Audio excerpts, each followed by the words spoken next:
अल्हम्दुलिल्लाहि रब्बिल आलमीन वस्सलातु वस्सलामु अला सय्यिदिल मुरसलीन व अला आलिहि व अस्हाबिहि अजमईन।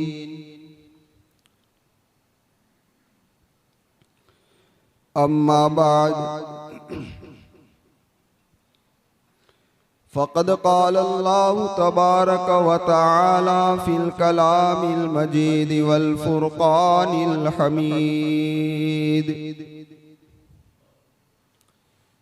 अऊज़ु बिल्लाहि मिनश शैतानिर रजीम। बिस्मिल्लाहिर रहमानिर रहीम।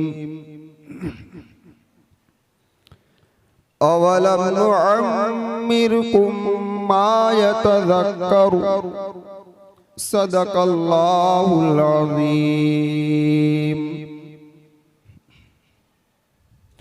क़ाल नबिय्यु सल्लल्लाहु अलैहि वसल्लम निअमतानि मग़बूनुन फ़ीहिमा कसीरुम मिनन नास अस्सिहतु वल फ़राग़। औ कमा क़ाल नबिय्यु सल्लल्लाहु अलैहि वसल्लम।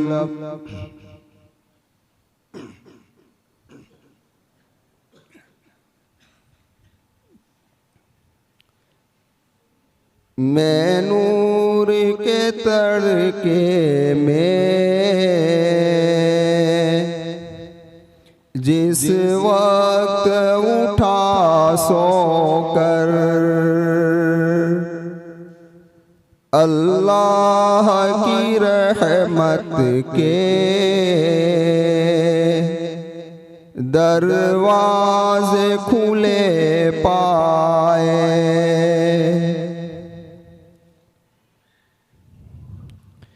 जिस जिस को गुनाहों की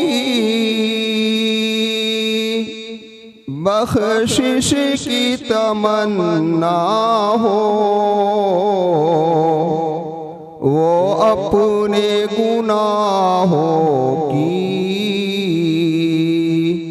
कसरत पे न घबराए।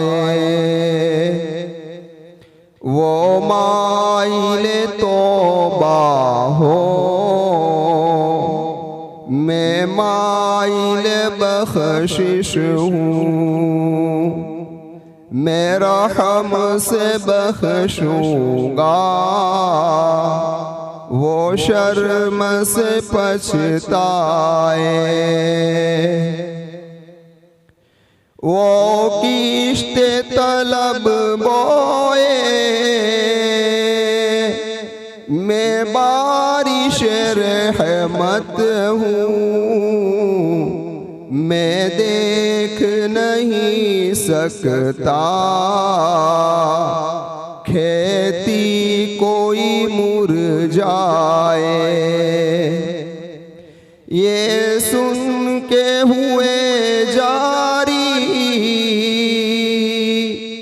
आँखों से मेरे आंसू। किस्मत है मोहब्बत में रोना जिसे आ जाए। आकाए गदा परवर साइल हूँ तेरे दर पर। आकाए गदा परवर साइल हूँ तेरे दर पर। मैं और तो क्या मांगूं तू ही मुझे मिल जाए। मैं और तो क्या मांगूं तू ही मुझे जाए। मोहतरम सामीन किराम और पर्दा नशीन ख़वातीन, जिस रात में मैं और आप यहाँ पर इकट्ठे हुए हैं, इस मुनासबत से मैंने ये कुछ अशआर पढ़े हैं।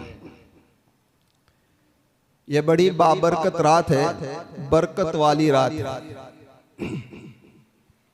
बरकत का मतलब क्या होता है? हम शादी ब्याह में कहा करते हैं ने कि मुबारक हो। कोई गाड़ी लेता है तो कहते हैं मुबारक, है ना? किसी ने जमीन खरीदी तो कहते हैं कि मुबारक हो। निकाह की मजलिस के बाद दूल्हे को कहा जाता है मुबारक, है ना? और अहले खाना से कहा जाता है कि तुम्हें मुबारक। मुबारक का मतलब क्या है? और ये रात भी बरकत वाली है। बरकत यही मुबारक, समझ में आई बात? यानी बरकत ही से मुबारक बना है। कहने का मकसद ये है, बरकत का मतलब ये है कि अल्लाह तबारक व ताला इसका हकीकी फायदा तुम्हें नसीब फरमाए। तो ये बरकत वाली रात है। अल्लाह तबारक व ताला इस रात का हकीकी फायदा हमें नसीब फरमाए। अगर इस रात का हकीकी फायदा मुझे और आपको नसीब हो गया तो हम कामयाब हो गए, और अगर इस रात का हकीकी फायदा अगर मुझे और आपको हासिल नहीं हुआ तो हम नाकाम हैं। क्या है भाई? हम नाकाम है। तो अल्लाह तबारक व ताला ने मुझे और आपको एक बड़ी नेमत अता फरमाई है। वो एक नेमत जिंदगी की है, दूसरी नेमत ईमान की है, तीसरी नेमत सेहत की है, चौथी नेमत फुर्सत की है ना? जिंदगी है तो हम यहाँ इकट्ठे हैं, वरना गुज़श्ता शब बारात में आपके साथी मौजूद थे जो आज शब बारात में नहीं है। ईमान है तो इस मस्जिद के इहाते के अंदर मौजूद है। अगर ईमान न होता तो मस्जिद के इहाते के अंदर हम जमा न होते, है ना भाई? सेहत है, पूछो उन मरीजों से जो अभी अस्पतालों में है। अल्लाह ने सेहत दी है तो हम यहाँ पहुंच चुके हैं, और अल्लाह तबारक व ताला ने फुर्सत भी दी तो हम इस मस्जिद के अंदर आ भी चुके हैं। लेकिन बहुत सारे लोग ऐसे हैं जो मशगूल है, जो बेचारे आ सके नहीं है। तो कहने का मकसद व खुलासा ये है कि अल्लाह तबारक व ताला की जितनी नेमतें हम पर है, इसीलिए उलमा ने लिखा है कि हर नेमत के 3 हक है। कितने हक है भाई? हर नेमत के 3 हक है। नेमत का पहला हक तो यह है कि उसकी कदर की जाए, यह उसका पहला हक है। अल्लाह ने जवानी दी है तो जवानी की कदर करो। अल्लाह ने जिंदगी दी है तो जिंदगी की कदर करो। अल्लाह ने माल दिया है तो माल की कदर करो। अल्लाह ने इज्जत दी है तो इज्जत की कदर करो। और हर नेमत का दूसरा हक है कि उस पर अल्लाह का शुक्र अदा किया जाए। क्या अदा किया जाए भाई? अल्लाह का शुक्र अदा किया जाए। और इसी तरीके से नेमत का तीसरा हक यह है कि उसको सही जगह पर इस्तेमाल किया जाए। अल्लाह ने जवानी दी है तो जवानी को सही जगह पर इस्तेमाल करो। अल्लाह ने तुम्हें दौलत और माल दिया है तो माल को सही जगह पर इस्तेमाल करो, गलत जगह पर इस्तेमाल न करो। अल्लाह ने तुम्हें कीमती जिंदगी अता फरमाई है तो इस कीमती जिंदगी को सही जगह पर इस्तेमाल में लाओ, तो ये इस नेमत का हक अदा हुआ।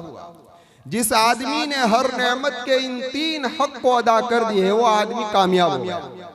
वो आदमी क्या हो गया भाई? कामयाब हो गया।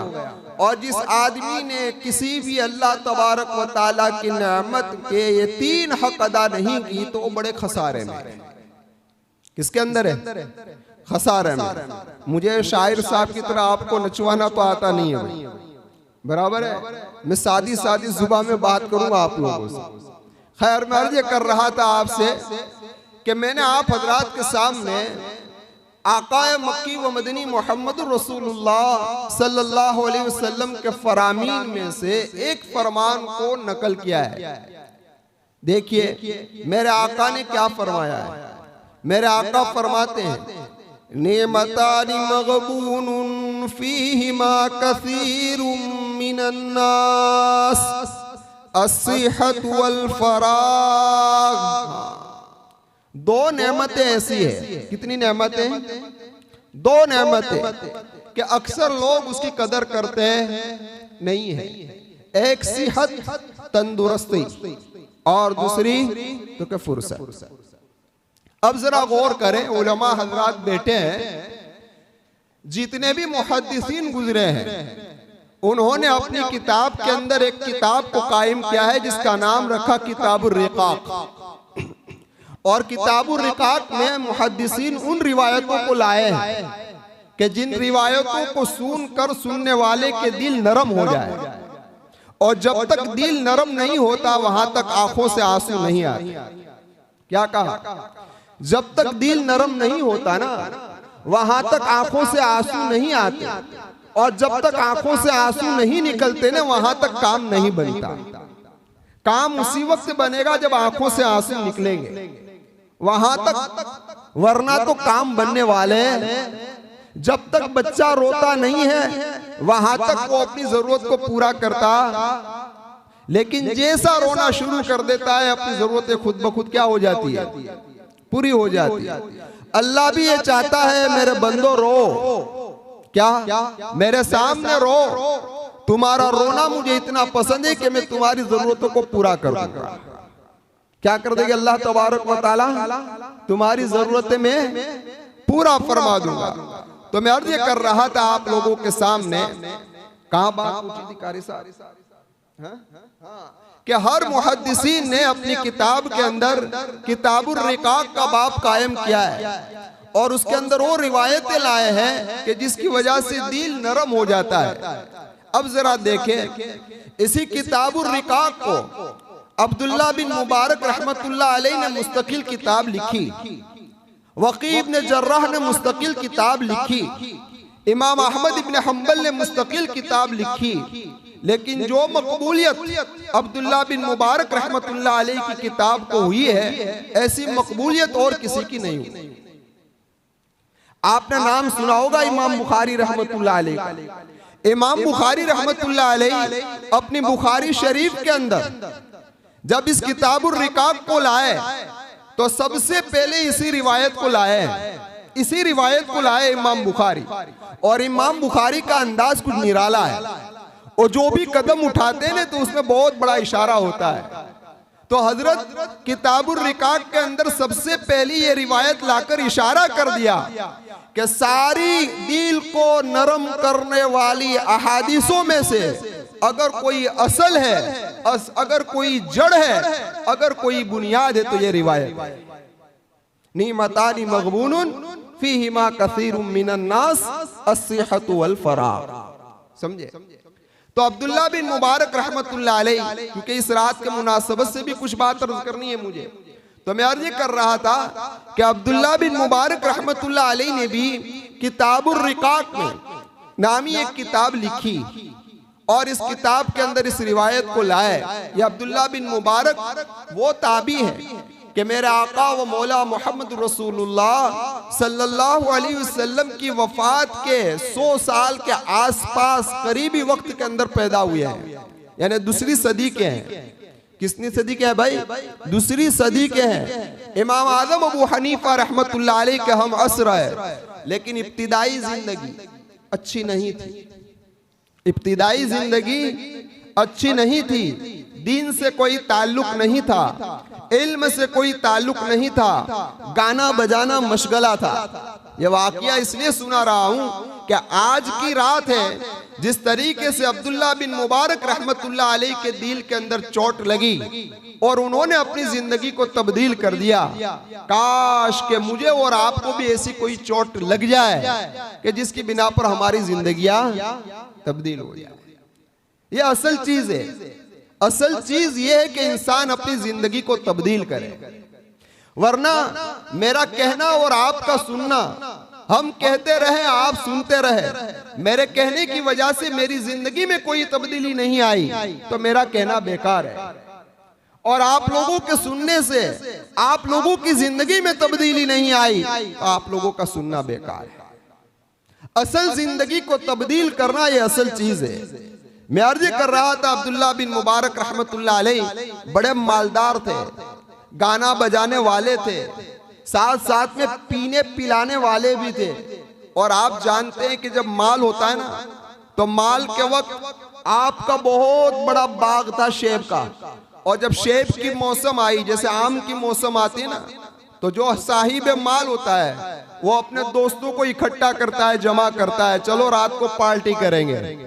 तो अब्दुल्ला बिन मुबारक रहमतुल्लाह अलैह ने भी अपने बाग के अंदर सेब की सीजन के अंदर अपने दोस्तों को बुलाया और मजलिस से चली।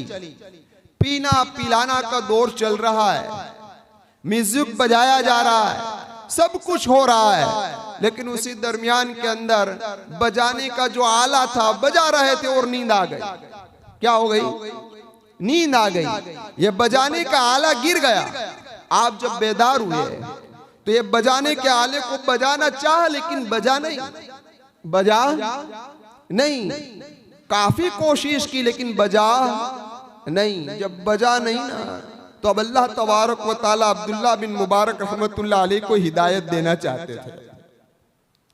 एक कौल के मुताबिक इसी आले के अंदर से क्या आवाज आई? अलम यानी लिल्लज़ीना आमनू अन तख्शा कुलूबुहुम लिज़िक्रिल्लाह। ईमान वालों के लिए क्या वो वक्त नहीं आया कि अल्लाह के डर से उनके दिल कांपने लगे, लरजाने लगे, डरने लगे, नरम हो जाए। और एक कौल के मुताबिक जिस दरख्त के नीचे थे ना, उसमें परिंदे ने आवाज निकाली, यानी परिंदे की जुबान से अल्लाह तबारक व तआला ने आयत पढ़वाई, अलम यानी लिल्लज़ीना आमनू अन तख्शा कुलूबुहुम। जब ये आयत सुनी, अब्दुल्ला बिन मुबारक रहमतुल्लाह अलैह ने फरमाया, हाँ वो वक्त आ गया है मेरे रब, वो वक्त आ गया, अब पक्की तौबा करनी। क्या कर ली भाई? सच्ची और पक्की तौबा कर ली। जिंदगी तब्दील हो गई। जिंदगी कैसी हो गई? तब्दील हो गई। अब ऐसी तौबा की हजरत अब्दुल्ला बिन मुबारक रहमतुल्लाह अलैह ने कि जरा अंदाजा लगाइए, वक्त के इमाम बुखारी पर नक्द हुआ, वक्त के इमाम अबू हनीफा पर नक्द हुआ, कोई मुहद्दिस ऐसा नहीं गुजरा कि जिस पर वक्त के लोगों ने उन पर नक्द न किया हो। एक अब्दुल्ला बिन मुबारक रहमतुल्लाह अलैह की जात है कि किसी ने उन पर नक्द नहीं किया। अल्लाह ने वो मकाम अता फरमाया, ऐसा मकाम अता फरमाया। अब जरा देखिए, कहने का मकसद इस वाक़ये को सुनाने से यह है कि जब बंदा सच्चे दिल से अल्लाह से पक्की व सच्ची तौबा करता है कि मैं आज से हर गुनाह से पक्की व सच्ची तौबा कर रहा हूं, तो अल्लाह तबारक व तआला उसके लिए रास्ते हमवार करते जाते। तो आज की जो रात है ना, यह रात असल इस बात की रात है, जागना मुराद नहीं है। ये जागने के लिए रात नहीं होती, वरना जागना तो आम रातों में भी होता है। यह रात तो दरअसल इबादत के लिए है, और इबादत भी वो इबादत जो इनफिरादी हो, यानी तन्हाई के अंदर हो। इज्तिमाई इबादत के लिए भी नहीं है, इनफिरादी तन्हाई की इबादतों के लिए इबादत के लिए रात है। तो मैं अर्ज कर रहा था कि जागना कोई मुराद नहीं है। शेख सादी रहमतुल्लाह अलैह फरमाते हैं, क्या फरमाया शेख सादी ने कि मेरे वालिद मोहतरम का मामूल था कि रात के आखिरी हिस्से में तहज्जुद के अंदर उठा करते थे, और मुझे भी उठा लिया करते थे। एक रात मुझे उठा लिया तहज्जुद के अंदर, और मैं भी नमाज के लिए चल रहा अब्बा के साथ। तो मैंने देखा कि कुछ लोग सोए हुए हैं, तो मेरी जुबान से कलिमात निकले, और ये लफ्ज निकल गई कि कैसे लोग हैं कि तहज्जुद नहीं पढ़ते और सो रहे हैं। तो मेरे अब्बा ने कहा मुझे, बेटा तेरा सोना बेहतर था तेरे जागने से। समझे? तेरा सोना बेहतर था तेरे जागने से। ये तूने लोगों की गीबत कर दी ना, इससे तो बेहतर था कि तू सोया हुआ होता। समझे? कहने का मकसद यह है कि रात ये गपशप के लिए नहीं है, यह रात गीबतों के लिए नहीं है, यह रात खुराफात के लिए नहीं है, या रात तो अल्लाह की इबादत के लिए, अगर इबादत हो तो करे वरना सो जाए। क्या करना है भाई? सोना बेहतर है। जिस तरीके से एक आदमी अपने मकाम पर गुनाह करता है तो उस गुनाह का इतनी सजा नहीं मिलती, लेकिन अगर कोई आदमी बैतुल्लाह में जाकर गुनाह करे तो सजा सख्त होगी या नहीं होगी? भाई इसी तरीके से अगर कोई आदमी आम रातों के अंदर गुनाह करे तो सख्त पकड़ इतनी नहीं होती, लेकिन जिन रातों की फजीलत अहादीस के अंदर आई है उन रातों में अगर गफलत से अपना काम लेता है और गुनाह करता है तो उसकी सजा भी क्या हो जाती है भाई? सख्त हो जाती है। तो अल्लाह तबारक व तआला इस रात के अंदर आवाज लगाते ना, कोई है गुनाह का तो गुनाहों से माफी मांगने वाला कि मैं उसे क्या कर दूं भाई? माफ कर दूं। अब जरा सोचिए, अल्लाह अल्लाह है, अल्लाह अल्लाह है। दरअसल उलमा ने ये लिखा है कि इस रात को मगरिब से अल्लाह की ये सदा शुरू होती है, लेकिन ये रिवायत तो उन किताबों की है कि जिन किताबों का मेयार और मर्तबा कुछ नीचे वाला है। लेकिन आइए मैं मुस्लिम शरीफ की रिवायत सुनाता हूँ। उस रिवायत में आका मक्की व मदनी मोहम्मद रसूलुल्लाह सल्लल्लाहु अलैहि वसल्लम फरमाते हैं कि जो आदमी रात के आखिरी हिस्से में, हर रात के आखिरी हिस्से में अल्लाह ये सदा देता है, हर रात के आखिरी हिस्से कि कोई है तौबा से माफी मांगने वाला, मैं उसकी तौबा को कबूल करता हूं। है कोई रोजी का तालिब कि मैं उसको रोजी देने के लिए तैयार। क्यों? जरा अंदाजा लगाइए। हम ये ना सोच ले, ये ना समझ ले कि आज की रात चली गई तो फिर ये मौका चला गया, अब आइंदा साल आएगा। नहीं नहीं नहीं, ऐसा नहीं है। ये तो अल्लाह रोजाना सदा देता है। अल्लाह रोजाना सदा देता है, आओ लेकिन रात के आखिरी हिस्से में आओ। यह हमारे खास लोगों का वक्त है। किसका वक्त है भाई? हाँ, हमारे खास लोगों का वक्त है। और जो हमारे खास में से नहीं होते ना, उसको हम 2-3 बजे तक जगाते भी हैं और फिर उसको सुला देते हैं। क्या कर देते हैं कि सो जाओ अब तुम, अब तुम्हारा काम नहीं है, अब हमारे महबूब बंदों को उठने का वक्त आ चुका है, अब हमारी रहमतें उन पर बरसेगी, हमारी बरकतें उन पर उतरेगी, आप लोग इसके काबिल नहीं है, सो जाओ। तो फिर अल्लाह तबारक व तआला सुला देते कि सो जाओ। इसलिए जरा गौर करें कि अल्लाह ने आज ये सुहाना मौका मुझे और आपको अता फरमाया है ना, इसलिए मैं आपको एक और मिसाल देकर समझाऊं, जरा बात समझ में आ जाएगी आपको। कि आपने सुना होगा कि अगर कोई आदमी हरमैन शरीफैन की जियारत के लिए जा रहा है और मस्जिद नबवी के अंदर 40 नमाज तकबीर ऊला से पढ़ता है तो उसको बरात का सर्टिफिकेट मिलता है ना, जहन्नम से बरात का, निफाक से बरात का। लेकिन हर आदमी तो मालदार नहीं है कि वहां पहुंचेगा, हर आदमी तो मालदार नहीं है वहां पहुंचेगा। मेरे महबूब की जुबान से निकलने वाले कलीमात, मेरे महबूब की निगाह में उम्मत के गुरबा आगे थे, उम्मत के गरीब लोग आगे थे। इसलिए जरा गौर करें कि जो फजीलत मस्जिद नबवी में नमाज पढ़ने से मिल सकती है कि 40 नमाजें वहां पर अदा करेगा तो अल्लाह तबारक व तआला ये सर्टिफिकेट उसको अदा करेंगे।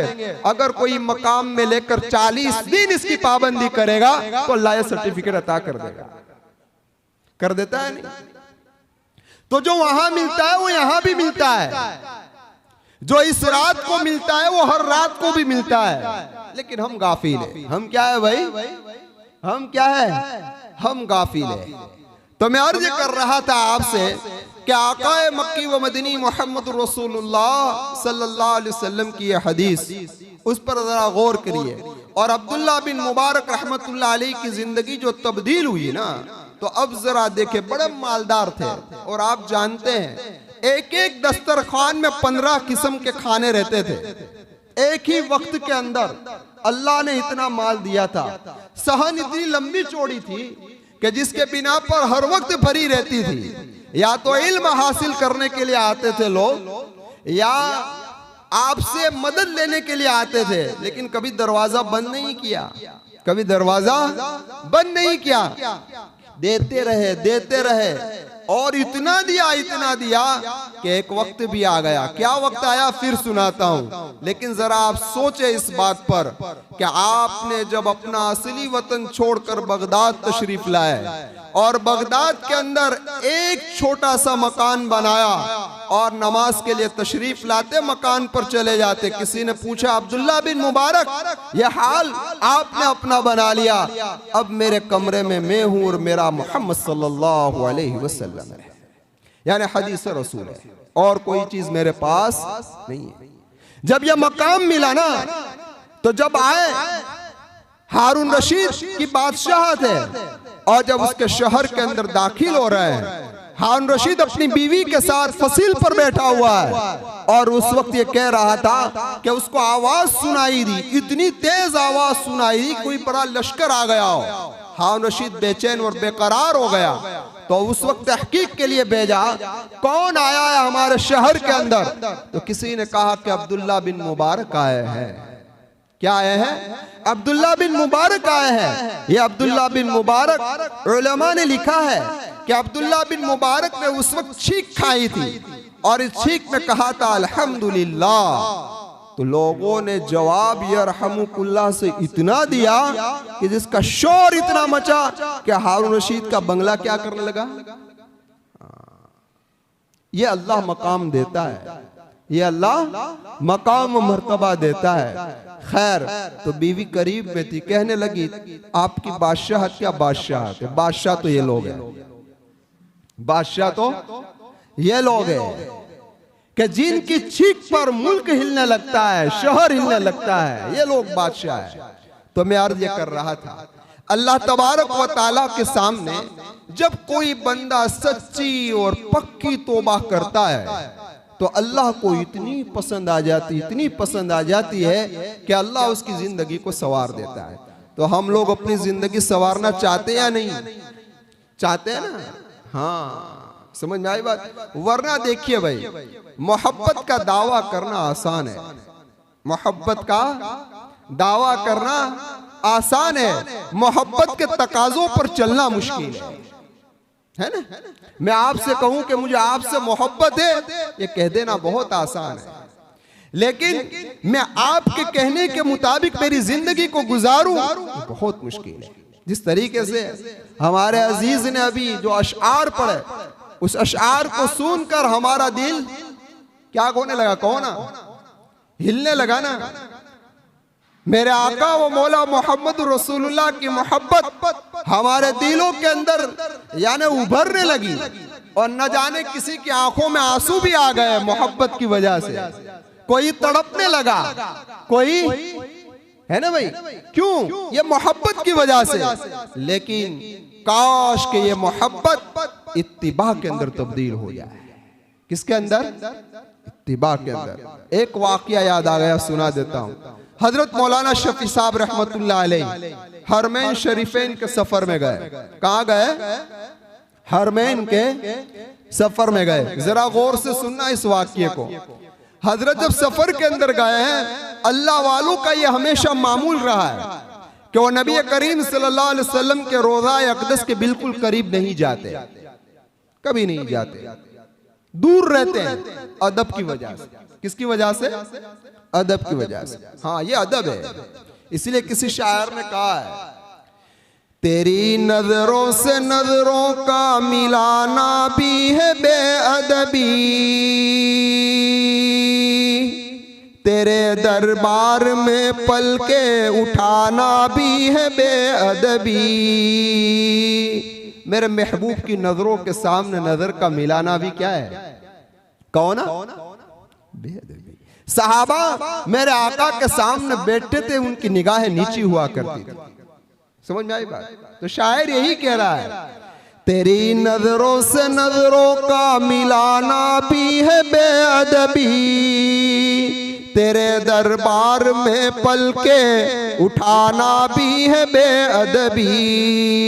वो नादा है जो ऊंचा बोलते हैं तेरी नगरी में, वहाँ तो बेतकल्लुफ मुस्कुराना भी है बेअदबी। हाँ, मस्जिद नबवी के अंदर जोर से आवाज करना भी क्या है? कौन है? बेअदबी है। फरिश्ते जिनकी चौखट पर कदम रखते झिझकते हैं, मेरे जैसों का उन गलियों में जाना भी है बेअदबी। हमारा तो नबी करीम सल्लल्लाहु अलैहि वसल्लम के रोजे पर जाना भी बेअदबी है। क्यों बेअदबी है? चेहरे पर दाढ़ी नहीं है, हमारा पायजामा टखनों के नीचे लटक रहा है, हमारा लिबास मोहम्मदुर रसूलुल्लाह की सुन्नत के खिलाफ है और हम रोज़ा अक़दस के सामने जा रहे हैं। इससे बड़ी बेअदबी और क्या हो सकती है? हो सकती है कोई? बुरा लगे तो बुरा लगाओ तो माफ फरमाना।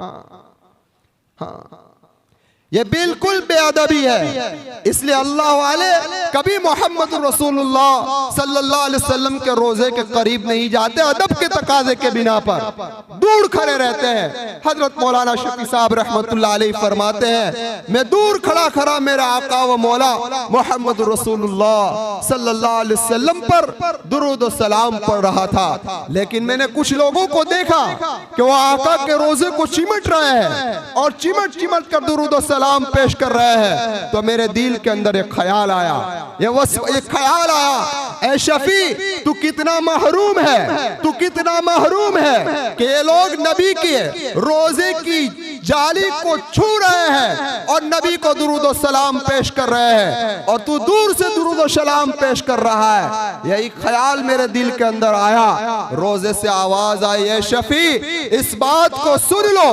गौर से सुन लो, इस बात को सुन लो, जो मेरी सुन्नत का एहतमाम करता है और मेरी सुन्नत पर अपनी जिंदगी को गुजारता है, वो दुनिया के किसी भी कोने पर हो, वो मेरे करीब है। और जो मेरी सुन्नत से बगावत कर रहा है, चाहे वो मेरी जालियों को छू रहा हो, लेकिन वो मुझसे बहुत दूर है, वो मुझसे बहुत दूर है। तो यह है इत्तिबा मोहम्मद रसूलुल्लाह सल्लल्लाहु अलैहि वसल्लम। हाँ, जब तक मोहब्बत में हम पक्के नहीं हो सकते, जहां तक हमारे खानों के तरीके में नबी का तरीका ना आए, जब तक हमारे लिबासों में मोहम्मद रसूलुल्लाह का तरीका ना आए, जब तक हमारी शादी ब्याह में मोहम्मद रसूलुल्लाह का तरीका ना आए, जब हमारी गमों की मजलिस में मोहम्मद रसूलुल्लाह का तरीका ना आए, वहां तक हम दावे में कच्चे हैं। दावे में उसी वक्त पक्के हो सकते हैं जब इत्तिबा मोहम्मद रसूलुल्लाह। तो मैं अर्ज कर रहा था आपसे, इसलिए मेरे आका ने एक रिवायत में फरमाया, मन अकल तय्यिबन, कि जिस आदमी ने पाकीज़ा खाना खाया। कौन सा खाना खाया? पाकीज़ा।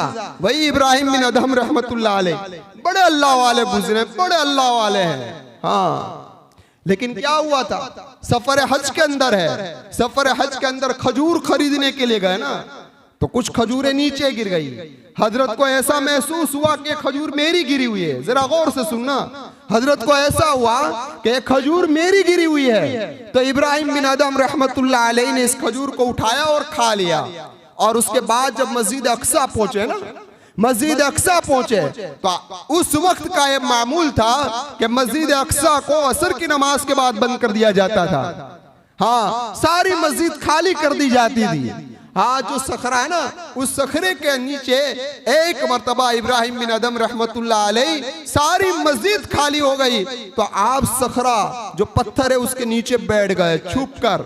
दरवाजा बंद कर दिया बंद करने वालों ने, एक रह गए। अब फरिश्तों की आमद शुरू हुई। हाँ, ये जो इशारे कर रहा हूँ वाक़ियात को बयान करके, ये असल सबक लेना है, ये असल आज की मजलिस का सबक है। जरा सुनिए इस बात को। अब देखिए, फरिश्तों की आमद शुरू हुई। एक फरिश्ता ये कह रहा है, क्या कहा फरिश्ते ने? कि इब्ने आदम की बू आ रही है। तो दूसरे ने कहा, जी हाँ, वो खुरासान का आबिद इब्राहिम बिन अदहम की बू आ रही है। जिस तरीके से आदमी जब नेक अमाल करता है तो उसके बदन से खुशबुएं आती है, इस तरीके से जब आदमी बुरे अमाल करता है तो उसके पसीने से बदबू भी आती है। क्या आती है भाई? बदबू भी आती है। तो इब्राहिम बिन अदहम की खुशबू आ रही है। तो तीसरा फरिश्ता कहने लगा, क्या कहने लगा? कि 1 साल से उसकी इबादतें कबूल नहीं हो रही है। तो सामने वाले फरिश्ते ने कहा, क्यों कबूल नहीं हो रही है? तो कफूला ताजिर की खजूर को उसने खा लिया। क्या खा लिया है? फुला ताजिर की खजूर को खा लिया है, जिसकी वजह से 1 साल से उसकी इबादत कबूल हो रही नहीं है, आसमान के ऊपर नहीं चढ़ रही है। इब्राहिम बिन अदहम रहमतुल्लाह अलैह ने जब ये सुना, फौरन गए, हिजाज पहुंचे, जिसकी खजूर थी उसके पास माफी मांगी और इस खजूर का बदला उसको अता किया। फिर वापस आए और जब यही हाल पेश आया कि दरवाजे बंद कर दिएगा मस्जिद अक्सा के, ये छुप कर बैठ गए, तो फिर वो फरिश्ता आया कि फिर आज किसी इब्ने आदम की बू आ रही है। तो दूसरा फरिश्ता कहने लगा कि खुरासान का आबिद इब्राहिम बिन अदहम की बू आ रही है। तीसरा कहने लगा कि अब उसकी इबादत कबूल हो रही है। समझ में आई बात? हराम के लुक़मे पेट में जाएंगे, कोई इबादत कबूल नहीं होगी। हाँ, बहनों के हक को मारा है, कभी इबादत कबूल नहीं होगी। किसी का हक मार लिया है, कभी इबादत कबूल नहीं होगी। चाहे हम रो ले, चाहे हम धो ले, जब तक कि उनका हक अदा नहीं किया जाएगा, इबादत कबूल नहीं होगी। तो मेरे महबूब फरमाते, मन अकल तय्यिबन व अमल फी सुन्नतिन, और जिसने मेरी सुन्नत पर अमल किया, व अमीन अन्नासु बवाइक़हु दखलल जन्ना, और जिससे लोग उसकी तकलीफ से महफूज रहे, वो आदमी जन्नत के अंदर। 3 काम करने आसान है कि मुश्किल है? कौन है? आसान है ना। पहला काम क्या करना है? पाकीज़ा खाना खाना है। दूसरा काम आकाए मक्की व मदनी मोहम्मद रसूलुल्लाह सल्लल्लाहु अलैहि वसल्लम के सुन्नत पर अमल करना है। हाँ, और तीसरा काम जो करना है वो ये है कि हमारी जानिब से किसी को तकलीफ ना पहुंचे। ये 3 काम कर लो, मोहम्मद रसूलुल्लाह फरमाते हैं कि वो आदमी जन्नत के अंदर दाखिल हो गया। इमाम गिजाली रहमतुल्लाह अलैहि ने फरमाया, अजीब बात बयान फरमाई कि जानवरों की 3 किस्में। कितनी किस्में? जानवरों की 3 किस्में हैं। एक वो जानवर है कि जो लोगों को तकलीफ ही पहुंचाते हैं, फायदा पहुंचाते ही नहीं है। सांप है, बिच्छू है, तकलीफ ही पहुंचा रहे हैं। दूसरे वो जानवर है जो फायदा ही पहुंचा रहे हैं, गाय है, भैंस है, बकरी है, कि जिससे लोगों को फायदा ही पहुंचता है। तीसरे वो जानवर है कि जो न फायदा पहुंचाते हैं न नुकसान पहुंचाते हैं, वो है लोमड़ी। तो इमाम गिजाली फरमाते हैं, इंसान, तुझे इंसानियत से निकलकर हैवान बनना है तो कम से कम तू तीसरी किस्म का जानवर बन कि ना नुकसान पहुंचा ना फायदा पहुंचा। हाँ, समझ में आई बात? किसी को फायदा ना पहुंचाओ तो कोई बात नहीं, लेकिन किसी को नुकसान भी ना पहुंचाओ। अगर तुझे इंसानियत से हटकर जानवर पना पे आना है तो ये काम कर, वरना आज इंसान कहां पहुंच गया है भाई? वही पहले नंबर वाले के अंदर, दूसरों को तकलीफ ही पहुंचाना है, फायदा पहुंचाने का सोचता ही नहीं है। खैर, मैं अर्ज कर रहा था आपसे, यही अब्दुल्ला बिन मुबारक रहमतुल्लाह अलैह की जिंदगी के अहवाल के अंदर लिखा है। सफर हज के अंदर जा रहे हैं, सफर हज के अंदर आप जा रहे हैं, काफिला एक आगे निकला, एक मरी हुई मुर्गी काफिले वाले ने फेंकी। अब ये जो आपका काफिला पीछे है, तो एक लड़की आई और इस मरी हुई मुर्गी को लेकर चली गई। अब्दुल्ला बिन मुबारक देख रहे हैं, अपने साथी से बता रहे हैं, इसकी तहकीक करो। तहकीक करके पता चला तो उस लड़की ने कहा, मेरे वालिद का इंतकाल हो चुका है, मेरे वालिद का इंतकाल हो चुका है, मेरी माँ बेवा है, 2 दिन से हम फाके से हैं। शरीयत ने इजाजत दी है कि जब मौत के करीब पहुंच जाओ तो मुर्दा खाना हलाल है, इसलिए हमने इस मुर्दे को उठाया है और ज़बह करके हम खाने के लिए तैयार हुए हैं। उस वक्त अब्दुल्ला बिन मुबारक ने अपने खादिम से कहा, कितने रियाल लेकर निकले हैं, कितने दिरहम लेकर निकले हैं? तो कहा कि 2000 दिरहम लेकर निकले हैं। वापस होने का खर्च कितना है? तो क्या 20 दिरहम। 20 दिरहम रखो, बाकी सारा माल इस लड़की को दे दो, सारा माल इस लड़की को दे दो। हज नहीं करेंगे, हज करेंगे नहीं, हज से मुकद्दम है इस गरीब का हक। हज से क्या है? मुकद्दम है इस गरीब का हक। इसलिए उलमा ने लिखा है ये आने वाला रमजानुल मुबारक का महीना कि जिसके अंदर ज़कात निकल रही है, लेकिन हम जैसे आए ऐसे ज़कात अदा करने लगे। नहीं नहीं नहीं, तहकीक करो मुस्तहिक कौन है उस तक पहुंचाओ।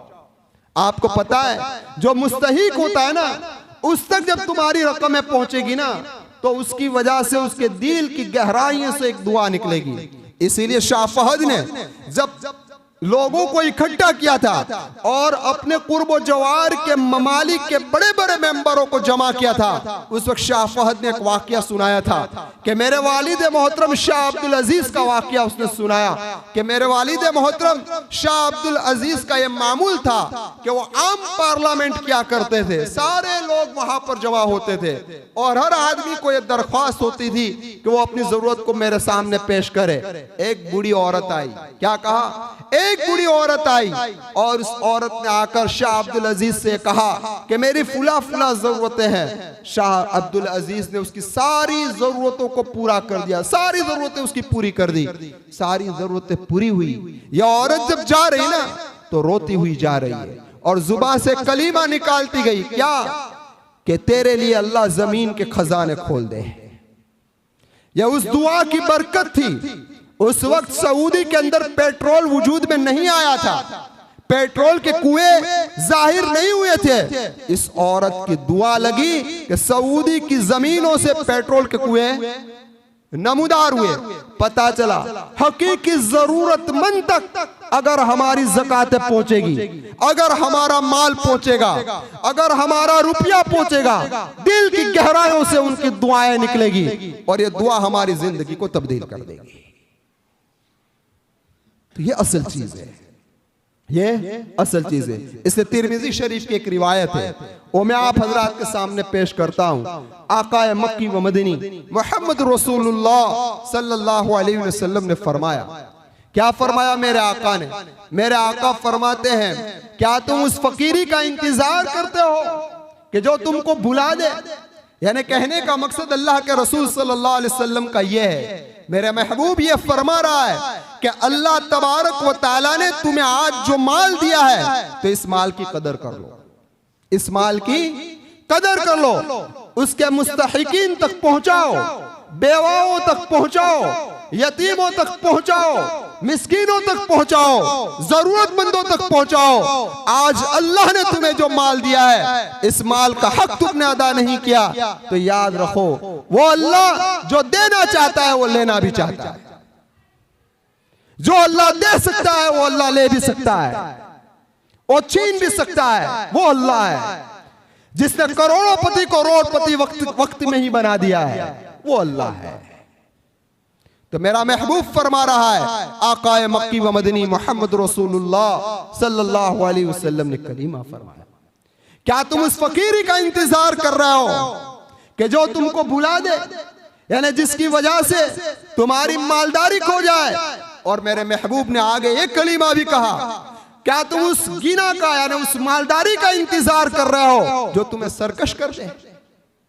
अल्लाह जब दौलत देता है ना तब भी इम्तिहान लेता है, दौलत छीनता है ना तब भी इम्तिहान लेता है। हाँ, देकर भी आजमाता है, लेकर भी आजमाता है। देकर आजमाता है, शुक्र करता है नहीं, लेकर आजमाता है, सब्र करता है नहीं।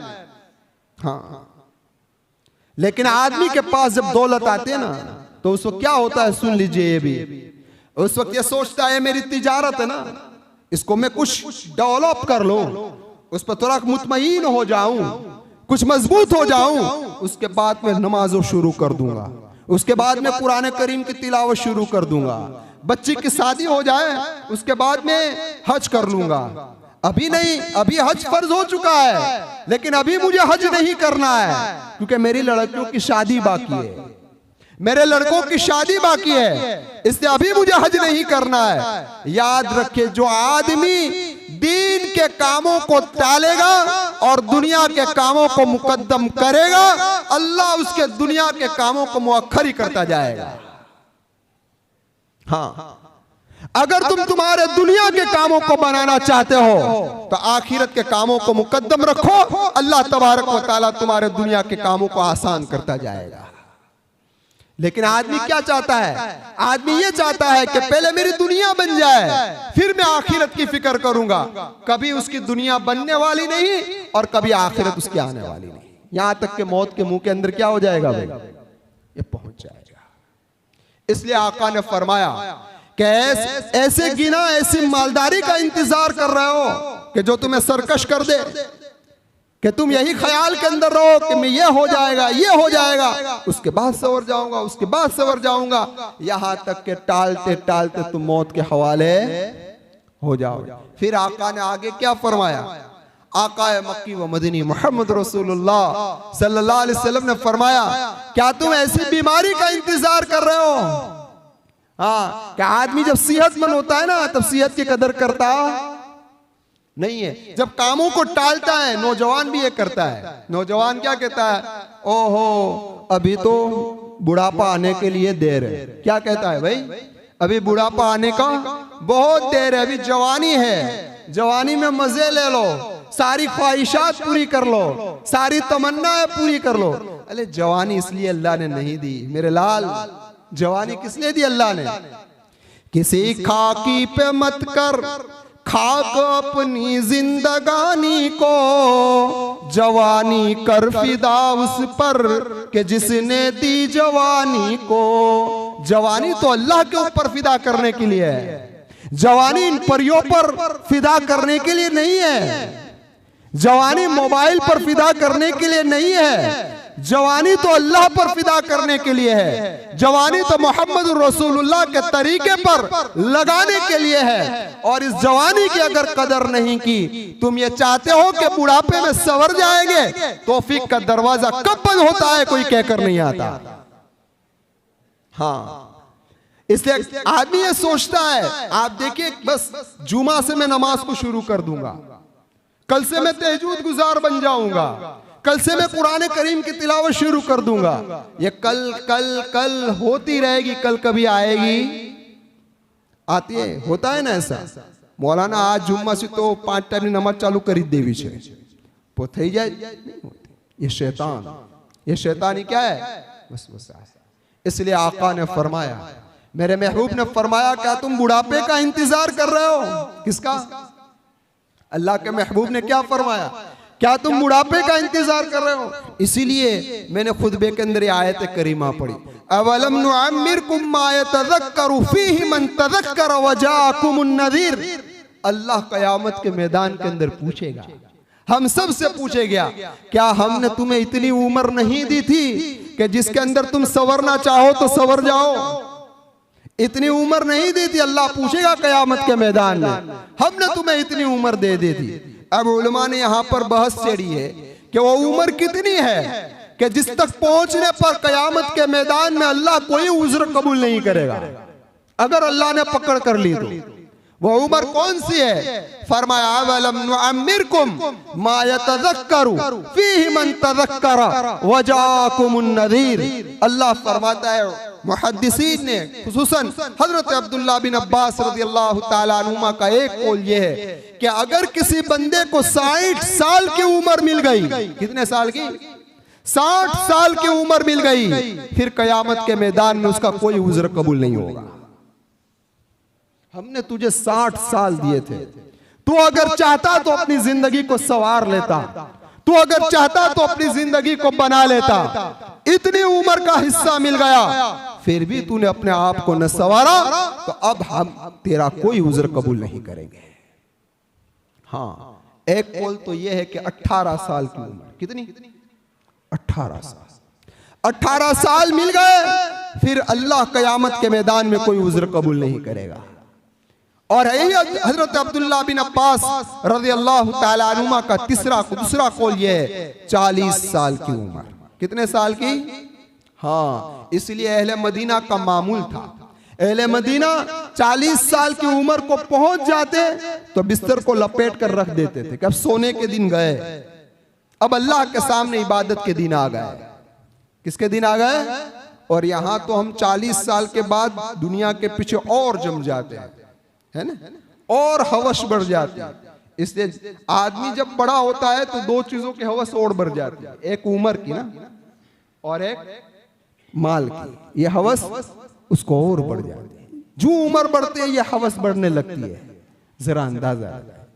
इसीलिए किसी अल्लाह वाले ने जब ये बात कही ना कि आदमी जब बूढ़ा होता है तो ये दो चीजें जवान हो जाती है, एक उम्र की हिर्स और एक माल की हिर्स। तो अल्लाह वाले ने जब कहा तो किसी ने एतराज किया कि हजरत आप भी तो बूढ़े हो गए हैं, आपके दिल में भी ये दोनों उम्मीदें जवान हो गई होगी। अल्लाह वाले होते हैं। जवाब क्या दिया कि हमने ये पैदा ही नहीं हुई तो जवान कैसे होगी?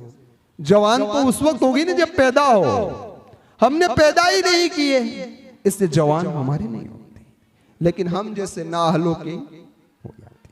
तो मैं अर्ज कर रहा था 40 साल की उम्र के बाद अल्लाह तबारक व तआला जिस आदमी को 40 साल की उम्र दे दे, फिर अगर उसकी वफात होती है कयामत के मैदान के अंदर कोई उज्र करेगा, उसका उज्र अल्लाह कबूल नहीं फरमाएगा। हमने तुम्हें 40 साल दे दिए थे, बात हो गई खत्म। सवरना चाहते सवर जाते, बनना चाहते बन जाते। इसलिए एक हदीस में फरिश्ता हर वक्त कहता है, हर सुबह को कहता है, ओ 40 साल वाले, अभी अल्लाह ने तुझे जिंदगी दी है, सेहत दी है, तंदुरुस्ती दी है, ये तोशा जमा करने का वक्त है, कर ले। और 50 साल वालों को ये कहता है फरिश्ता, रोजाना कहता है, तो हम सुनते नहीं है, रोजाना ये कह रहा है कि खेती के काटने का वक्त करीब आ चुका है। और 60 साल वाले को ये कह रहा है आखिरत के अजाब से डर, अब अल्लाह के सामने खड़े होने का वक्त करीब आ चुका है। लेकिन अगर हम अपनी उम्र के इस हिस्से में पहुंचने के बाद भी अगर हमने अपनी जिंदगी को तब्दील नहीं किया तो अफसोस के अलावा और कोई मकाम है भाई। तो ये सबक है, ये असल चीज है। हम अपनी जिंदगी को क्या करें? तब्दील करें। आगे मेरे महबूब ने क्या फरमाया? मेरा महबूब फरमाते हैं, क्या तुम मौत का इंतजार कर रहे हो कि मौत आ जाएगी तो हम बन जाएंगे? याद रखिए, आएगी तो अचानक आएगी, पता भी चलेगा। कितने को लेकर चली गई ना, पता चला? हाँ, बैठे बैठे कोई गया, कोई लेटे लेटे गया, कोई कैसे गया, कोई गुफ्तगू कर रहा है, बातचीत कर रहा है और चल दिया इस दुनिया से। हाँ, कोई कहकर आते नहीं, हाँ लेकिन हम कासिद को भेज देते हैं, सफेद बाल आ गए, है ना, बाल खिरने शुरू हो गए, चश्मे आने लगे, ये सब अलामतें हैं कि अब हमारे करीब तुम आ रहे हो, आ जाओ, इंतजार कर रहे हैं तुम्हारा। क्या कर रहे हैं हम? तुम्हारा इंतजार कर। इसलिए मेरे आका ने फरमाया मौत की तमन्ना मत करो। महबूब ने मना फरमाया है, मौत की तमन्ना ना करो, कभी अल्लाह से मौत ना मांगो। हाँ, क्यों ना मांगो? चाहे इतनी मुसीबत में मुब्तला हो, चाहे इतने हालात के अंदर आ जाओ, लेकिन अल्लाह से कभी मौत ना मांगो। इस बिना पर कि तुम्हें जो अल्लाह ने जिंदगी का एक कीमती सरमाया अता फरमाया है, हो सकता है तुम्हारी जुबान से कभी ऐसा कलीमा निकल जाए कि जिससे अल्लाह राजी हो जाए और तुम्हारा फैसला जन्नत का हो जाए। इसलिए कभी हालात, मुसीबत, तकलीफ, बीमारी, परेशानी, कभी मौत की तमन्ना नहीं करनी चाहिए, कभी नहीं करनी चाहिए। तो मैं अर्ज कर रहा था आपसे कि एक याद रखिए इस बात को कि आकाए मक्की व मदनी मोहम्मद रसूलुल्लाह सल्लल्लाहु अलैहि वसल्लम ये फरमा रहे हैं। क्या फरमाया मेरे आका ने? तुम मौत का इंतजार कर रहे हो या अचानक आ जाएगी? जरा सोचिए। मैं आपके सामने हजरत अब्दुल्ला बिन उमर रज़ियल्लाहु ताला अन्हु का वाक़या सुनाता हूं, क्योंकि आज कौन सी रात है? कौन? शब बारात है। आमाल में से एक अमल कौन सा है? आज की रात के जो आमाल है ना, इन आमाल में से एक अमल अल्लाह के महबूब सल्लल्लाहु अलैहि वसल्लम अपनी पूरी जिंदगी में सिर्फ एक मर्तबा कब्रिस्तान तशरीफ ले गए। इस रात को एक मर्तबा पूरी जिंदगी। समझ में आई बात? तो कब्रिस्तान जाना है ना, जा रहे हो ना कि नहीं जाओगे आप? हाँ, देखिए हजरत अब्दुल्ला बिन उमर रज़ियल्लाहु ताला अन्हु एक मर्तबा सफर में जा रहे हैं। हाँ, रास्ते में कब्र देखी, आप अपनी सवारी से नीचे उतर गए। नीचे उतरने के बाद 2 रकात नमाज अदा की। कितनी रकात? कौन? बोलो। 2 रकात नमाज अदा की। हजरत अब्दुल्ला बिन उमर रज़ियल्लाहु ताला अन्हु साथी ये समझे, आपके साथ जो सफर में थे ना, वो ये समझे कि किसी बड़े आदमी की कब्र होगी, कि जिसकी वजह से हजरत अब्दुल्ला बिन उमर रज़ियल्लाहु ताला अन्हु ने यहाँ पर नमाज अदा की। तो पूछा, हजरत किसी बड़े आदमी की कब्र है?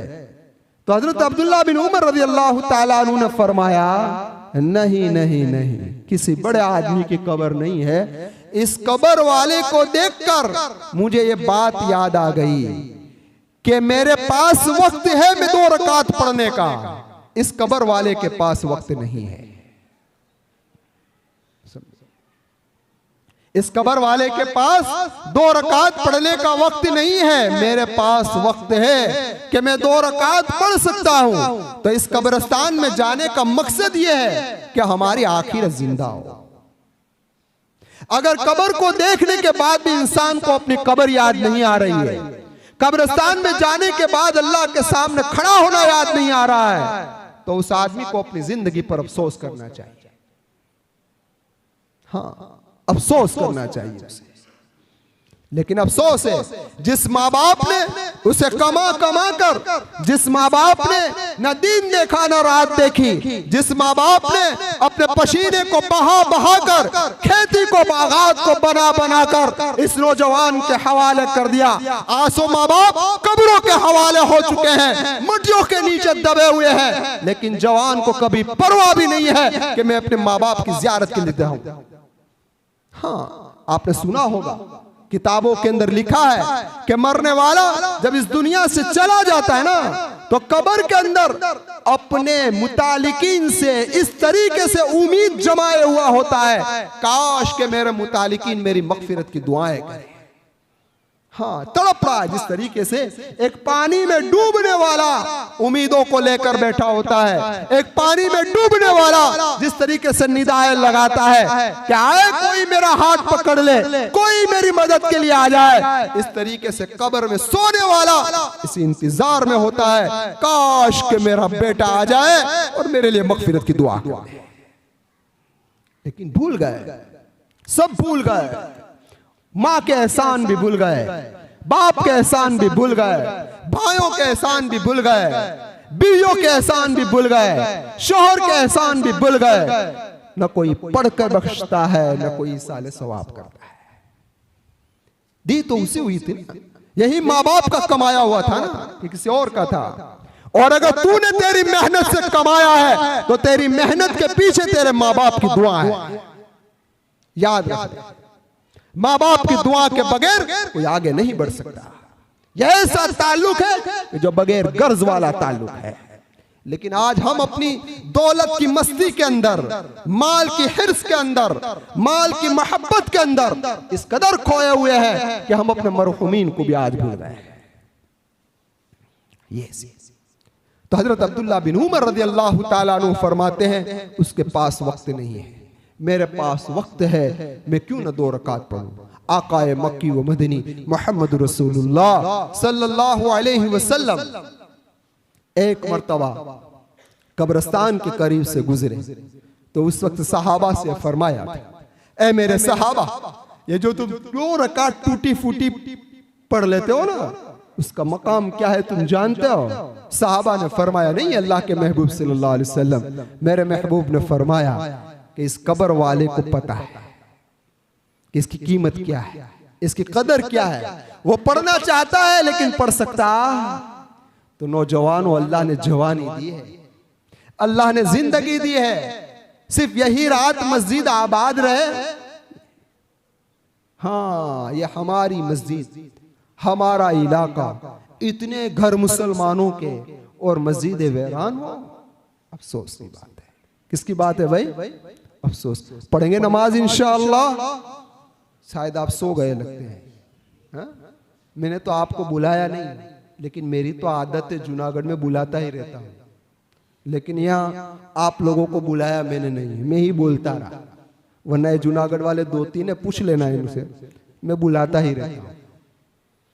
लेकिन आप लोग खुश नसीब है कि मैंने आपको बुलाया नहीं, मैं ही बोलता रहा। समझ आई बात? तो अल्लाह ने जो जिंदगी अता फरमाई ना, ये बड़ी कीमती जिंदगी है, बड़ी कीमती जिंदगी है। वरना मेरे आका की आखिरी रिवायत पेश कर अपनी बात को खत्म कर देता हूँ। 1 घंटा हो गया, 1 घंटे का वक्त दिया था।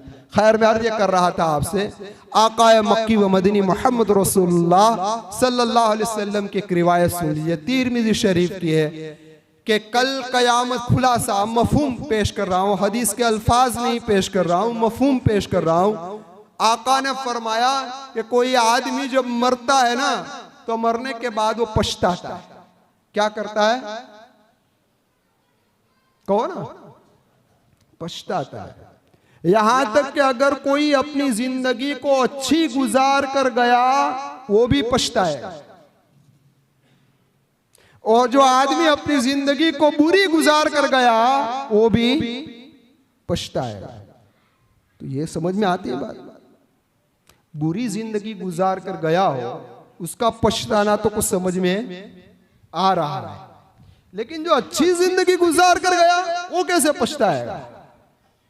लेकिन मेरे महबूब का फरमान है, गलत हो सकता नहीं। क्यों पछताएगा? उसको एक वाकये से सुनिए। सिकंदर जुल्करनैन, हाँ, आबे हयात की तलाश में निकला था। किसकी तलाश में? आबे हयात की तलाश के अंदर सिकंदर जुल्करनैन निकला था। उसके साथ 40 साथी थे। एक जंगल से जब उसका गुजर हुआ ना तो जमीन के नीचे कुछ चमकती हुई चीजें नजर आई, जो चमक रही थी, चमक रही थी, चमक रही थी। और गैब से एक आवाज आई, जो लेगा वो भी पछताएगा, जो नहीं लेगा वो भी पछताएगा। क्या कहा हाजी साहब? क्या कहा? जो लेगा वो भी पछताएगा और जो नहीं लेगा वो भी पछताएगा। अब न लेने वालों ने ये सोचा कि लेने के बाद भी पछताना है और न लेने के बाद भी पछताना है, तो खामो खाए वजन क्यों उठाए, चलो नहीं कुछ लेना नहीं है, चले गए। और लेने वालों ने अपनी सवारी से कुछ हाथ यूं नीचे किया और जो कुछ थोड़ा बहुत आया वो लेकर चले गए और आगे निकल गए। अब जब रात गुजर गई और सुबह हो गई तो जेवरात थे। क्या थे? हीरे थे। तो अब न लेने वालों का पछताना तो यकीनी है कि कुछ ले लिया होता तो काम बन जाता, कर्जा अदा हो जाता। समझ में आई बात? इनका पछताना तो यकीनी है, लेकिन लेने वाला भी पछता रहा है कि भर लिया होता तो अच्छा होता, ये तो हाथ में आया वही उठाया। तो कयामत के मैदान में यही होगा, आमाल सालिहा वाली जिंदगी गुजार कर जाएंगे, लेकिन कयामत के मैदान पर अल्लाह आमाल पर जो अजर व सवाब अता फरमाएगा कि तुम्हारा इमाम के पीछे नमाज पढ़ने पर और इसके पीछे कुरान सुनने पर हमने तुम्हें इतनी नेकियां अता फरमाई। ये अल्लाह जब ऐलान फरमाएगा तुम्हारे फुलाने अमल पर हमने तुम्हें ये अजर अता फरमाया, तुम्हारे रोजे पर हमने तुम्हें ये अजर अता फरमाया, तुम्हारी ज़कात पर हमने तुम्हें ये अजर अता फरमाया, तुम्हारे सदकात पर हमने तुम्हें ये अजर अता फरमाया, बेवाओं की खिदमत पर हमने तुम्हें ये अजर अता फरमाया, यतीमों की कफालत पर हमने तुम्हें ये अजर अता फरमाया, तुम्हारे एक सुभान अल्लाह कहने पर ये मकाम हमने तुम्हें अता फरमाया। ये सारे अमाल के अजर आएंगे ना तो कहेंगे काश के कुछ ज्यादा कर लिया होता। समझ में आएगा? काश के कुछ ज्यादा करके आए होते, कुछ ज्यादा कमा कर आए होते, तो यहां क्या हो जाता भाई? फायदा हो जाता। हाँ तो भाई हर आदमी पछताने वाला है, लेकिन सबसे कीमती चीज और कीमती सरमाया और कीमती नेमत जो अल्लाह ने मुझे और आपको दी है वो जिंदगी है। क्या है? तो इस जिंदगी की कदर करनी चाहिए। अल्लाह ने आज शब बारात हमें नसीब फरमाई। उम्मत के बेशुमार लोग ऐसे थे कि जो इसके मुतमन्नी थे, तमन्ना रखते थे, लेकिन इस दुनिया से और दुआ करनी चाहिए अल्लाह रमजान नसीब फरमा दे, वरना कोई गारंटी है मस्जिद के बाहर निकलने की? हाँ, कोई गारंटी नहीं है। समझ में आई बात? अल्लाह से दुआ करनी चाहिए अल्लाह रमजानुल मुबारक तक पहुंचा दे और रमजान की कदर करने की तौफीक नसीब फरमा दे और सही तरीके से रमजान गुजारने की तौफीक नसीब फरमा दे। तौबा करते हैं इंशाअल्लाह। अल्लाह हर गुनाह से हमें पक्की व सच्ची तौबा की तौफीक नसीब फरमाए। पढ़ो। मैं गुनहगार हूँ, मैं खताकार हूँ, मैं सियाकार हूँ, मैं सजावार हूँ। मैं गुनहगार हूँ, मैं खताकार हूँ, मैं सियाकार हूँ, मैं सजावार हूँ। मेरे सजदों में तेरी है हम्दो सना, मेरा कोई नहीं अल्लाह तेरे सिवा, मेरा कोई नहीं अल्लाह तेरे सिवा। मेरी तौबा है तौबा ये मेरे इला, मेरी तौबा है तौबा ये मेरे इला, मुझ गुनहगार को तू न देना सजा, मुझ गुनहगार को तू न देना सजा। मेरी आहों को सुन ले ये हाजत रवा, मेरा कोई नहीं अल्लाह तेरे सिवा, मेरा कोई नहीं अल्लाह तेरे सिवा। मैं तो गफ्फार हूँ तूने खुद ही कहा, मैं तो गफ्फार हूँ तूने खुद ही कहा। नहीं कोई नहीं इब्ने यूसुफ का, नहीं कोई नहीं इब्ने यूसुफ का।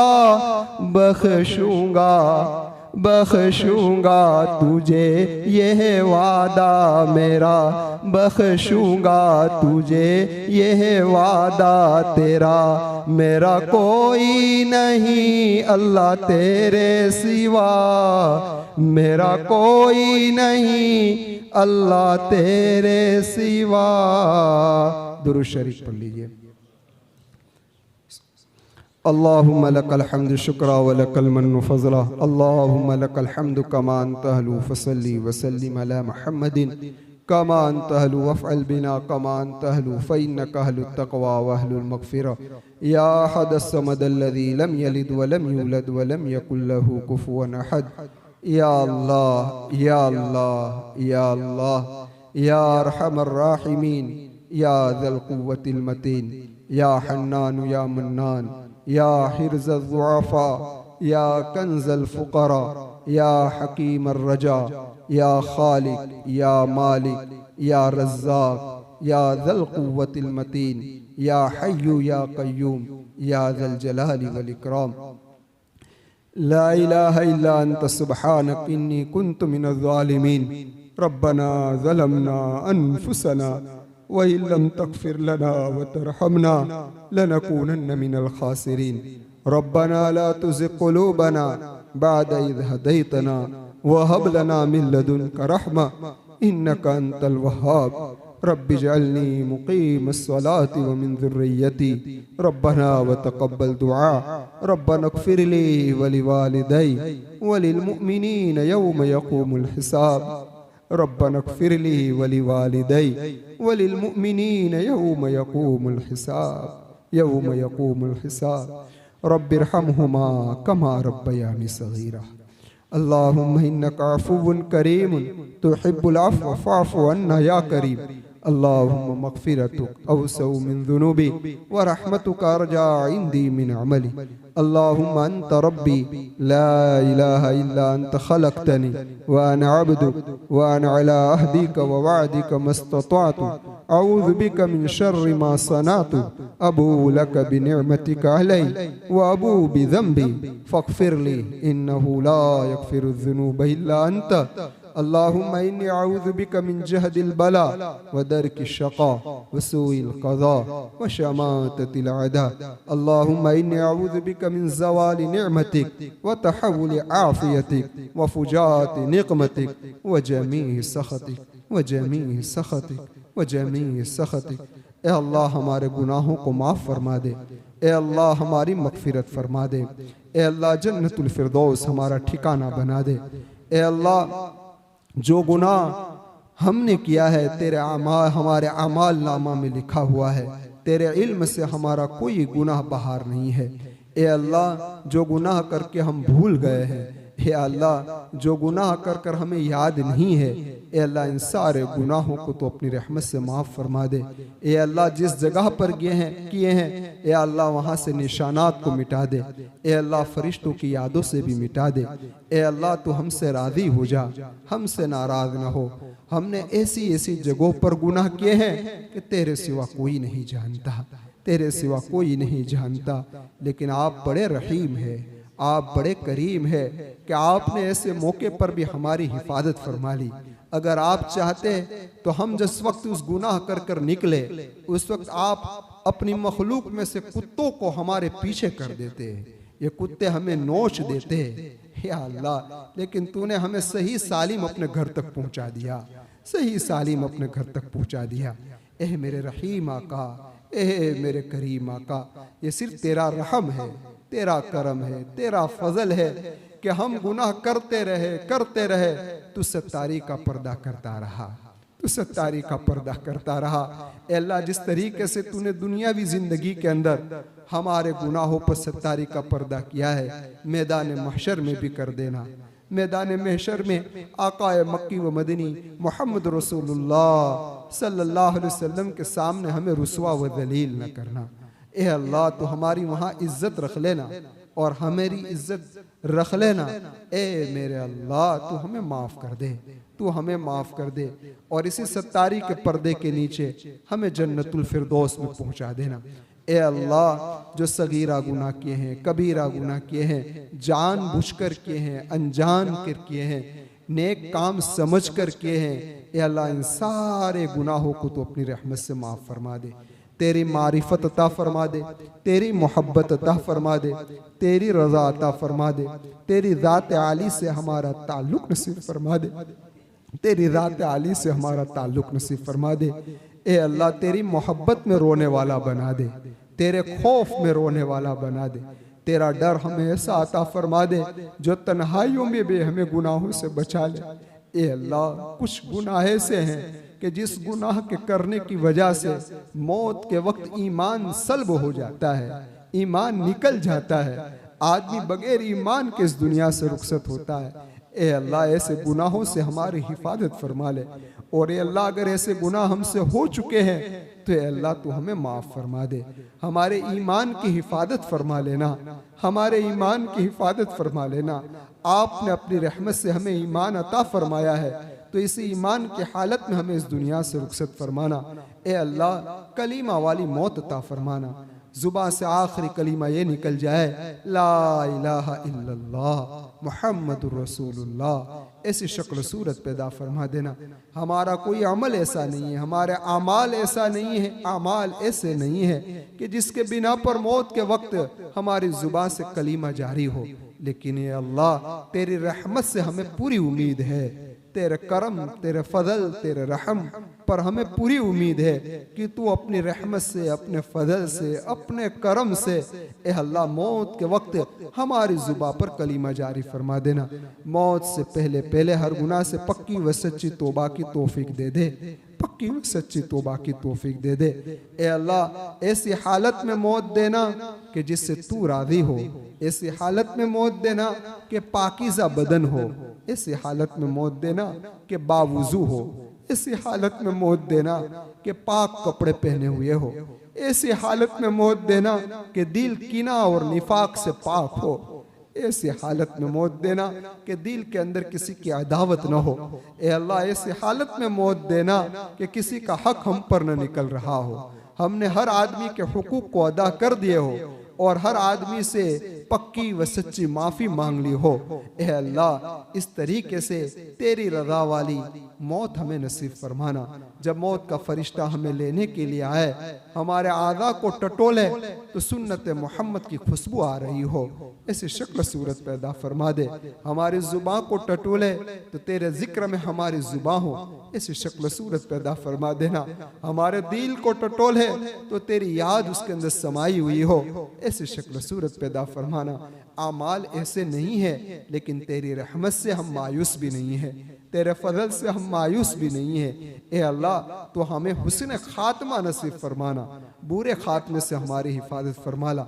ए अल्लाह आपने ये ज़िंदगी का कीमती सरमाया हमें अता फरमाया है, ए अल्लाह उसकी कदर करने की तौफीक दे दे, आमाल सालिहा में लगाने की तौफीक दे दे, बुरे आमाल से हिफाजत के साथ गुजारने की तौफीक दे दे। रमज़ान का महीना आ रहा है, रमज़ान तक हमें पहुंचा दे, रमज़ान तक हमें पहुंचा दे। और रमज़ान जब नसीब हो जाए तो या अल्लाह उसको सही तरीके से उसके वक्त को गुजारने की तौफीक दे देना, कुरान पढ़ने की तौफीक दे देना, नवाफिल पढ़ने की तौफीक दे देना, तहज्जुद में तेरे सामने उठने की तौफीक दे देना, तहज्जुद में तेरे सामने रोने वाला बना देना, दुरूद शरीफ पढ़ने वाला बना देना, और तेरी रज़ा वाला रमज़ान गुजर जाए ऐसे शक्ल सूरत पैदा फरमा देना। ए अल्लाह गुनाहों से बचा कर रमज़ान गुजर जाए ऐसे शक्ल सूरत पैदा फरमा देना। ए अल्लाह तेरी ही तौफीक से होता है, तेरी ही मदद से होता है, तेरी मदद के बगैर हम कुछ भी नहीं कर सकते। ए अल्लाह तू तेरी मदद हमारे शामिल हाल कर दे और हमारे सारे कामों को आसान कर दे।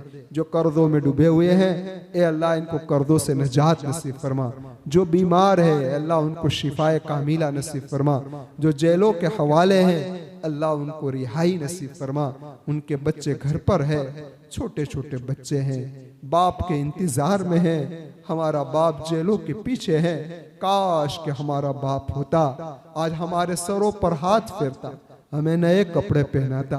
ए अल्लाह उनका कोई कसूर नहीं है, सिर्फ उनकी जुबान से कलीमा है ला इलाहा इल्लल्लाह मुहम्मदुर रसूलुल्लाह। ईमान की वजह से सताए जा रहे हैं, ये तड़पाए जा रहे हैं, बगैर कसूर के जेल के हवाले किए हुए हैं। ए अल्लाह उनकी रिहाई की शक्ल सूरत पैदा फरमा दे। ए अल्लाह मुसलमानों के हुकूक के लिए जो लोग कोशिश कर रहे हैं, जो लोग मेहनत कर रहे हैं, उनकी मदद फरमा, उनकी नुसरत फरमा, उनकी मदद फरमा, उनकी नुसरत फरमा, उनकी हिफाजत फरमा, उनकी हिफाजत फरमा। ए अल्लाह उनको बेहतरीन बदला हमारी जानिब से अता फरमा। ए अल्लाह हमारी मसाजिदों की, मकातिबों की, खानकाओं की, दीनी मराकिज़ों की, मरकज़ों की ए अल्लाह हिफाजत फरमा ले, हिफाजत फरमा ले, हिफाजत फरमा ले। ए अल्लाह दुनिया के जिस कोने में मुसलमान परेशान है उनकी परेशानियों को अपनी रहमत से, अपनी फजल से दूर फरमा दे, अपने करम से दूर फरमा दे। ए अल्लाह तुर्किस्तान में जो ज़लज़ला आया जिसकी वजह से कई लाख लोग बेघर हो चुके हैं, ए अल्लाह उनको बेहतरीन इंतज़ाम उनका नसीब फरमा दे, बेहतरीन नेमुल बदल उन्हें नसीब फरमा दे, बेहतरीन नेमुल बदल उन्हें नसीब फरमा दे। ए मेरे अल्लाह इनके नुकसानात को खजाना गैब से पूरा फरमा दे। ए अल्लाह हरमैन शरीफैन की हिफाजत फरमा, खुसूसन बैतुल्लाह की हिफाजत फरमा, मस्जिद नबवी की हिफाजत फरमा, रोज़ाए रसूल की हिफाजत फरमा। ए अल्लाह मस्जिद अक्सा की हिफाजत फरमा ले, मस्जिद अक्सा की हिफाजत फरमा ले, मस्जिद अक्सा की हिफाजत फरमा ले। फ़लस्तीन के मज़लूमीन की मदद फरमा, बच्चे तड़प रहे हैं, छोटे छोटे बच्चों पर गोलियां चलाई जा रही है। हे अल्लाह, हे अल्लाह औरतें बेपर्दा की जा रही है।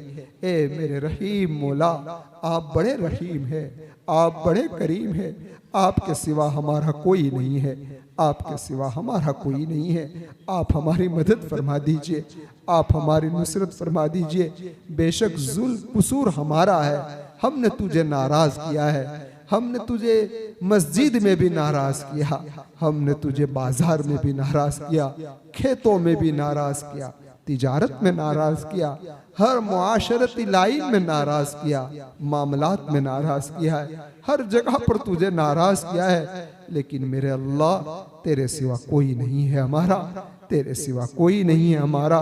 तू हमारी मदद कर दे, हमारी नुसरत कर दे। ये मजमा कई लंबे वक्त से मस्जिद के अंदर बैठा हुआ है, ए अल्लाह उनकी जो जायज़ तमन्नाएं हो वो पूरी फरमा दे, उनके दिल की तमन्नाएं पूरी फरमा दे, इनकी जायज़ तमन्नाओं को खजाना गैब से पूरा फरमा दे। पर्दे के पीछे मस्तूरात है, ए अल्लाह उनकी भी जायज़ तमन्नाएं पूरी फरमा दे। ए अल्लाह आज की रात बड़ी कीमती रात है, हमें तो मांगना भी नहीं आता, हम तेरे सामने क्या मांगेंगे। हमारे पास तो रटे रटाए अल्फाज है कि जिसको तेरे सामने गुनगुनाते रहते हैं। तुझसे मांगना तुझसे लेना तो तेरे नेक बंदे जानते हैं, तेरे औलिया जानते हैं।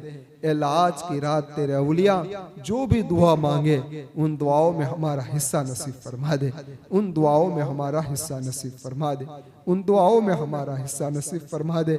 ए अल्लाह, आज की रात भी अगर हम अपने मरहूमीन को भूल जाए तो हमसे बड़ा एहसान फरामोश कोई नहीं होगा। ए अल्लाह, हमारे वालिदैन की मग़फ़िरत कर दे, तेरे पास पहुँच चुके हैं, इनकी मेहनत है, इनकी दुआएं हैं। हे अल्लाह, जिनकी मेहनत, जिनकी दुआओं के सदक़े में हम यहाँ पहुँचे हैं, ए मेरे अल्लाह इनकी मग़फ़िरत कर दे, इनके कब्रों को नूर से मुनव्वर कर दे, जन्नतुल फिरदौस उनका ठिकाना बना दे, अज़ाब कब्र से उनकी हिफाजत फरमा ले। ए अल्लाह, हमारे भाई की मग़फ़िरत फरमा दे, हमारे भाई की मग़फ़िरत फरमा दे। ए अल्लाह, हमारे रिश्तेदारों की मग़फ़िरत फरमा दे, हमारे असातिज़ाओं की मग़फ़िरत फरमा दे, हमारे दोस्तों की मग़फ़िरत फरमा दे। हम में से जिनके वालिदैन हयात है, इनकी उम्र में आफ़ियत, इज़्ज़त, सेहत और आमाल सालिहा के साथ बरकत अता फरमा। उनको वालिदैन की कदर करने वाला बना दे, वालिदैन की कदर करने वाला बना दे। हे अल्लाह, तमाम मरहूमीन की मग़फ़िरत फरमा दे।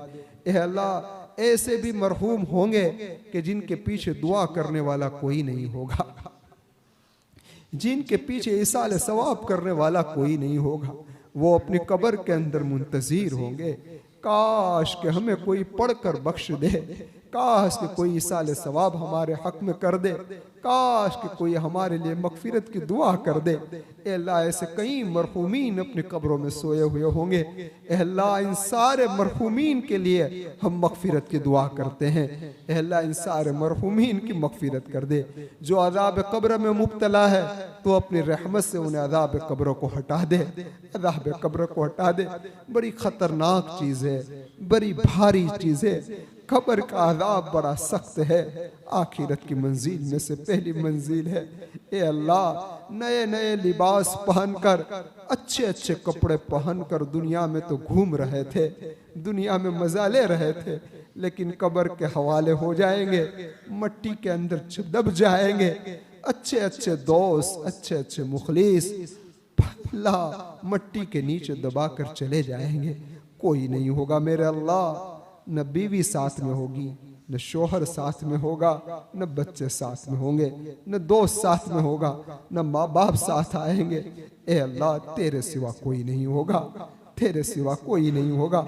ए अल्लाह, ऐसी कब्र की अंधेरी में हमारी मदद कर देना, और जब फरिश्ता सवाल जवाब करने के लिए आए तो आप हमारी मदद फरमा देना, सही सवालों के जवाब हम दे दे, इसे शक्ल सूरत पैदा फरमा देना, और हमारे कब्र को जन्नत के बागीचे में से एक बागीचा बना देना, अज़ाब कब्र से हिफाजत फरमा लेना। ए अल्लाह, बस आखिर में तुझसे हम सवाल करते हैं, तेरी मोहब्बत हमें दे दे, तेरी मोहब्बत दे दे, तेरी मोहब्बत दे दे, और जिनसे तू मोहब्बत करता है उनकी मोहब्बत हमारे दिलों में डाल दे। और ए अल्लाह, तेरे नबी की मोहब्बत हमारे दिल में डाल दे, और नबी की इत्तिबा हमें नसीब फरमा दे, नबी की सुन्नतों पर अमल करना आसान फरमा दे, एक एक सुन्नतों को चुन चुन कर उस पर अमल करना आसान कर दे। ए अल्लाह, रातों की तन्हाई में तेरे सामने रोने वाला बना दे, तेरे सामने मांगने वाला बना दे। जब कोई ना हो, कमरे में हम अकेले हो और तू हो, तेरे सिवा कोई ना हो, हम अपने दिल का हाल तेरे सामने बयान कर रहे हो, हमारी आंखों में आंसू जारी हो, हमारा जिस्म का बाल खड़ा हो चुका हो, और ये अल्लाह तू भी हमारी तरफ मुतवज्जे हो, हम भी तेरी तरफ मुतवज्जे हो, और उस मुनाजात के अंदर हमें लज्जतें आ रही हो, ऐसी शक्ल सूरत पैदा फरमा दे, ऐसी शक्ल सूरत पैदा फरमा दे। आज हमारे गुनाहों की नहूसत से न हमें नमाज में मज़ा आ रहा है, न हमें कुरान की तिलावत में मज़ा आ रहा है, न हमारा दिल आमाल सालिहा में लग रहा है। इस सारे गुनाहों की नहूसत का असर है। ए अल्लाह, जो भी नहूसत का असर आया है वो आप अपनी रहमत से निकाल दीजिए। ए अल्लाह, जिन गुनाहों की वजह से आपने हमें नेमतों से महरूम कर दिया है, या अल्लाह वो नेमतें हमें लौटा दे, और जो नेमतों को हमारे गुनाहों की वजह से तूने छीन ली है, या अल्लाह वो नेमतें हमें वापस लौटा दे। और या अल्लाह, आज की इस रात के अंदर हम तेरे सामने अपने हर गुनाह से पक्की व सच्ची तौबा करते हैं। ए अल्लाह, तू हमें माफ़ कर दे। ए अल्लाह, तू हमें माफ़ कर दे। ए अल्लाह, तू हमें माफ़ कर दे। अल्लाहुम्मा इन्नी अस्अलुका मिन खैरि मा सअलक मिन्हु नबियुका मुहम्मदुन सल्लल्लाहु अलैहि वसल्लम व नऊज़ु बिका मिन शर्रि मस्तआन मिन्हु नबियुका मुहम्मदुन सल्लल्लाहु अलैहि वसल्लम अंतल मुस्तआन व अलैकल बलाग ला हौला वला कुव्वता इल्ला बिल्लाह इन्नल्लाहा व मलाइकतहु युसल्लूना अलन नबी या अय्युहल्लज़ीना आमनू सल्लु अलैहि व सल्लिमू तस्लीमा अल्लाहुम्मा सल्लि अला मुहम्मदिन कुल्लमा ज़करहु ज़ाकिरून व सल्लि अला मुहम्मदिन कुल्लमा गफ़ला अन ज़िक्रिहिल गाफ़िलून बिरहमतिका या